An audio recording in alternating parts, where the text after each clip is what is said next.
Lots to talk about this week, folks, in the roundtable. We have a couple of newbies. That's right. We promise not to haze them. Heather McGhee, Washington director of Demos, a progressive think tank.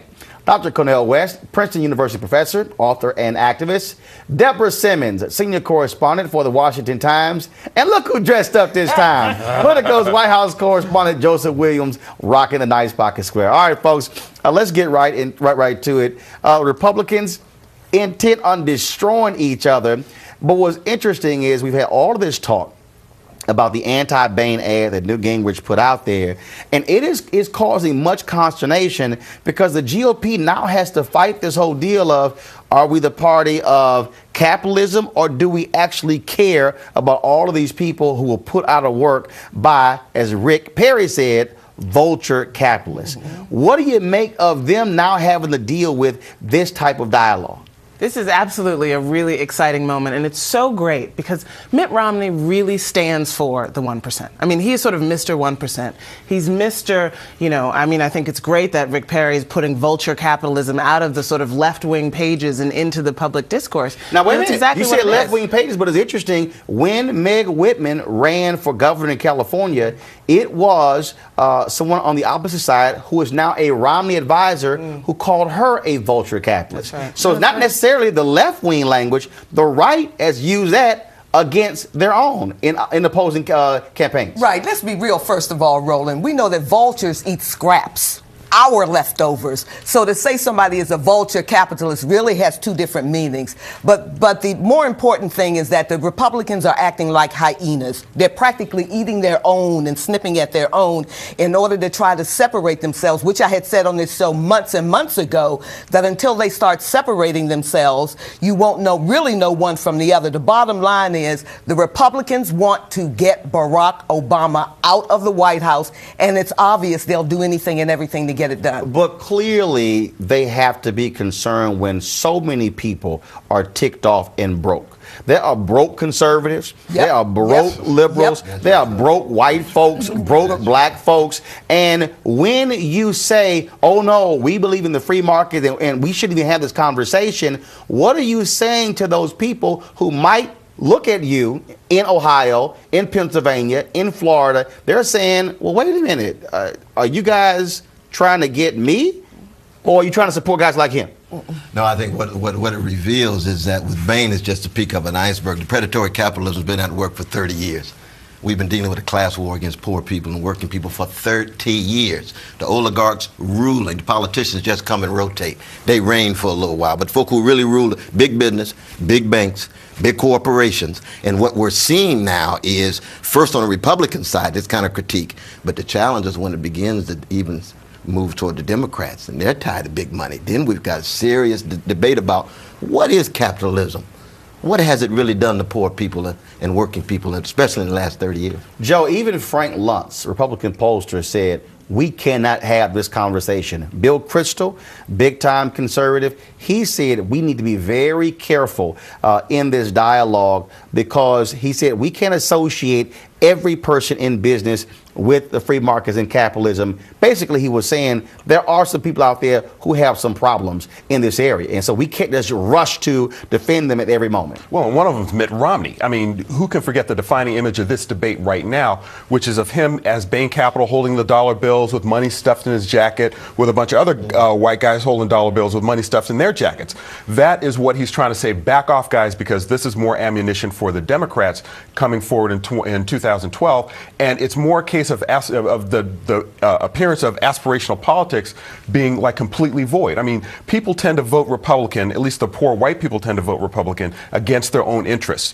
But they want to vote Republican because they aspire to be what the Republicans represent. They want to be known as somebody who can be rich if given the proper opportunity. Oh, you two guys, I'm sitting between you two guys, and I'm going to take it calm and take it slow. Here we go. Why are we acting as though capitalism just reared its head, forgive me, Dr. West, in the past 30 years when it comes to politics?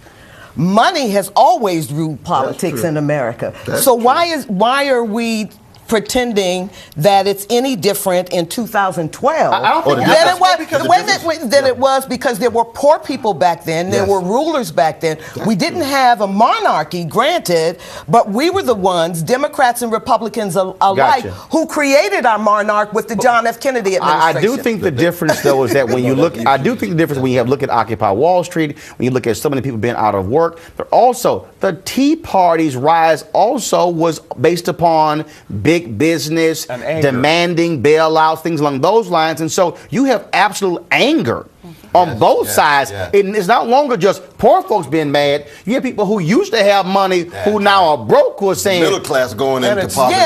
But Sister Deborah's point, though, can I just say one thing? Go ahead. There's a difference between monopoly industrial capitalism. When you had manufacturing, you still had big corporations. Then the banks only had 7% of the profits. Today, the banks have 42% of the profits. That's monopoly finance capital, and what they produce are not products. GM produced cars with jobs. All they produce is billions of dollars in speculation or casino-like operations. I don't believe that people are against big business. I do believe you're right. When you had a situation where you had big business, but then you had a job, then you had health care, then you had stable pensions. Security. Absolutely. You had security, which you don't have anymore. Wages have been flat for roughly the same period of time. 30 years, I'm talking. Corporations have found ways to do more with less. They found ways, if you had a job in 1980, you're now probably, if you still have that job, doing the work of two people, perhaps more. And let's understand, when we say do more with less, what that means is somebody got laid off. Somebody got laid off. Somebody got laid off, but the profit margin stayed the same. Somebody made profits. Somebody made profits on that. Either stayed the same or it went up. So do we take ownership of the fact that black folks for a very, very long time placed much of their future or security or whatever we want to label it and getting a good government job? No. Whether that was being a teacher, working at the post office, working as a clerk typist or whatever. I want to have a jump in here. I think what has changed is, again, it's not even a question of a good government job. I think what has changed is when you look at the attack on General Motors, when the supply company said they go down, there's not enough automakers for us to stay in business. You would have seen more than 1 million jobs go away. Towns actually built around manufacturing, auto plants, also the restaurants, the schools. That means you can't send your kids to college. All of a sudden, that changed the whole dynamic beyond the government jobs. Yeah, absolutely. I mean, I think the reason why so many African Americans had government jobs is because the non-discrimination policies of the federal government. People could not, my grandparents, who were school teachers and police officers in Chicago, could not get a job in the private sector except in the steel companies, which was not a good enough, which was not a middle-class job at that time. So, I mean, I think that we have to say, listen, the point of the American economy, which is a completely human-made structure, has to be guided by certain principles. There was a time in 1963, Robert F. Kennedy said, the height of responsibility is to put public good ahead of private gain. And that was a vision of the economy. And then we had in 1982 Ronald Reagan. That's exactly what I'm saying. But then we had in 1982 Ronald Reagan saying basically the point of the economy is I want my party to be the party where people can get rich. And we, over the course of that time, shifted our public values around what is the point of even having an economy. Is it for some people to get rich and then it'll maybe trickle down? Or is it for everybody to have a good job if they're willing to work for it? And I believe that point is what I was trying to make, however inarticulately, about the aspirational nature of Republican politics. Ronald Reagan defined that when he said, we want you to be able to get ahead. Everybody can get this if they want it. But that's not necessarily true. And let's just be honest about it. It was greed is good. Greed is good. And you say, no, we come out of a black prophetic tradition that says human beings are never reduced just to market price, and human life is never subject just to market calculation. You got integrity, quality, love, all of those non-market values, and we get in the clash. The greed on the one hand, and human integrity, human quality on the other. And right now, it's profits over people. But have we? I think at some point we've also tried to compromise that with our moral values. That greed is indeed a sin. It's not the money in and of itself. But I also think we misdefine the word wealth. that it only means money, it only means dollars, it only means credit cards, and that it also means health and abundance within yourself. And I think we forgot that. Let's sit tight for a second. Got to go to a break. When we come back, I want to pick up on that point, but also get into the whole issue that aren't we moving to the point where, frankly, people are saying, I'm tired of the either or, Republican or Democrat. And what you're really seeing right now is just an anger across the board saying, forget, I'm not ideological aligned with you. I want you to fix something that's in my life. So hold tight. We'll continue the conversation when we come back.